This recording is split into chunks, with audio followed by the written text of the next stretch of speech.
झोका कथासंग्रह. लेखिका सौ मंदाकिनी भारद्वाज.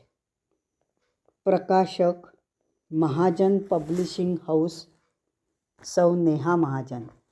पृष्ठसंख्या 135. या कथासंग्रहात एकूण 11 कथा आहेत. झोका, धुसर धुक्यातून, नवी उमेद, भय इथले संपत नाही, नवी रेसिपी, शह, मायेची माणसं, पिकनिक, उद्यापन, पोरखेळ, गाजर पारखी. पहिली कथा झोका. स्वतंत्र विचाराची शर्वरी आणि तिची काळजी करणारी आई यांच्यातील संवादानं ही कथा सुरू होते.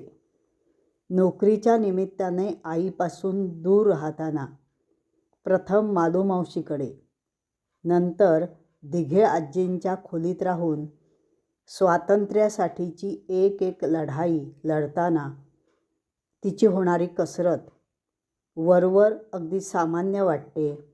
नवीन शहरात समविचारी मित्रमैत्रिणी जमवणं, त्यातून अचानकपणे प्रशांतची गाठ पडणं आणि मैत्री होणं, अशी ही एक छान कथा आहे.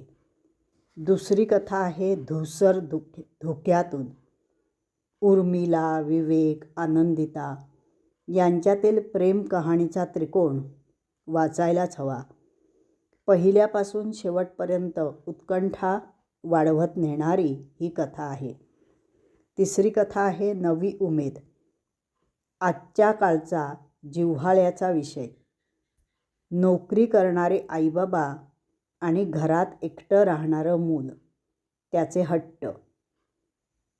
आपल्या मुलाचे हट्ट पुरवण्यासाठी कविता आपल्या मैत्रिणीच्या आत्याला वृद्धाश्रमात न पाठवता स्वतःच्या घरी ठेवण्याचा निर्णय घेते. एक वेगळ्याच धाटणीची कथा मनाला भावते. चौथी कथा भय इथले संपत नाही. श्रीमंत घरातून घरकाम करणाऱ्या माणसांना कशी वागणूक दिली जाते हे सांगणारी ही कथा मनाला वेदना देऊन जाते. पाचवी कथा नवी रेसिपी.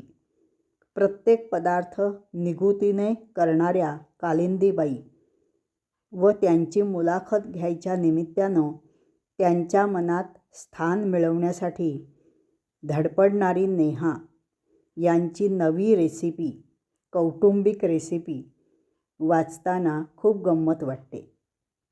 शह. सहावी कथा. लग्नाच्या पहिल्याच रात्री नवऱ्याने सुनीताला नाकारलं, मात्र रात्री पडलेल्या स्वप्नाने ती नवऱ्याला शह द्यायला सिद्ध होते, माहेरी न जाता. सातवी कथा आहे मायेची माणसं.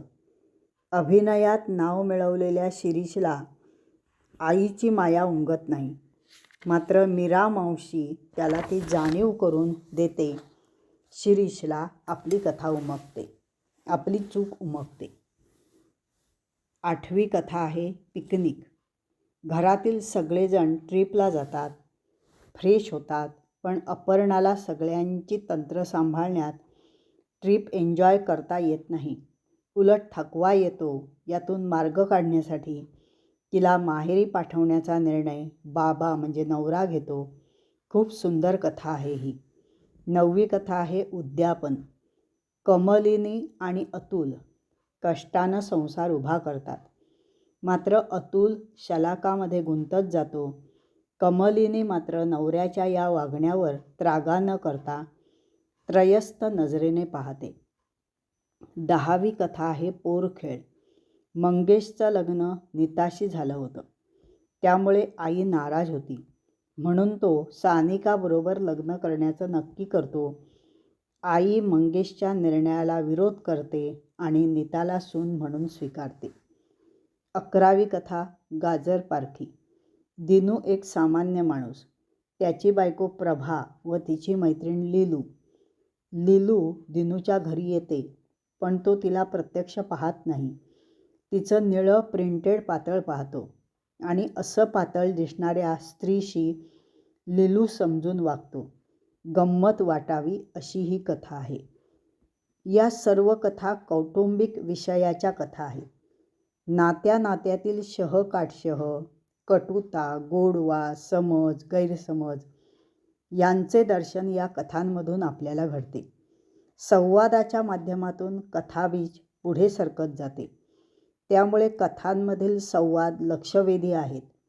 प्रत्येक कथा म्हणजे एक छोटंसं कौटुंबिक नाट्य असावं असं वाटत राहतं.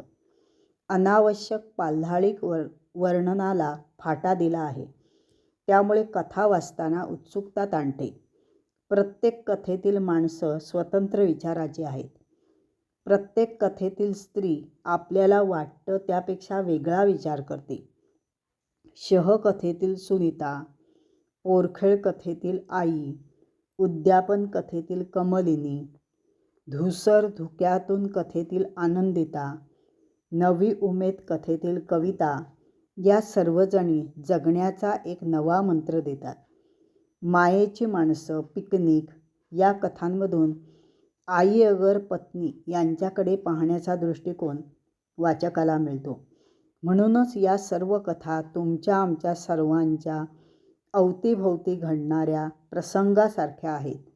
सामान्य वाटणाऱ्या घटनेतून असामान्य विचार देणाऱ्या या कथा वाचायलाच हव्यात.